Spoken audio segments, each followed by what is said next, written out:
के आदेश से सरकार ने पीथमपुर में राम की कंपनी में भेजा गया, जो एक रात में आज आकर डंप हो चुका है। सवाल ये है कि राम की यहाँ से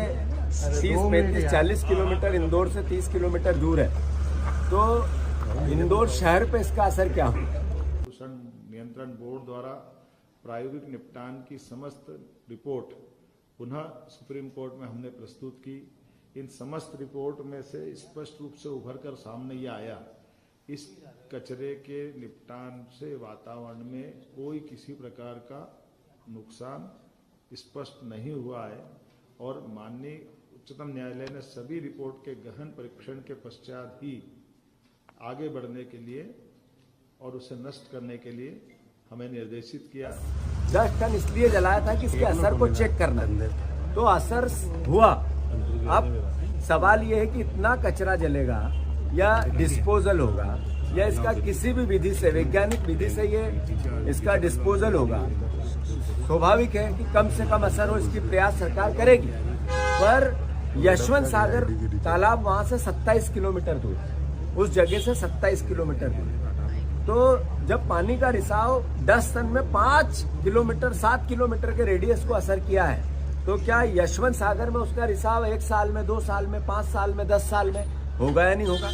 और जब उसके यशवंत सागर यही शहर पीता है, यहीं पे यूज होता है, उपयोग होता है, तो इसका असर हमारे परिवार पे कितना होगा, आपके परिवार पे कितना होगा, इंदौर शहर के परिवार पे कितना होगा? चीफ सेक्रेटरी को बताया गया था कि आसपास के गांव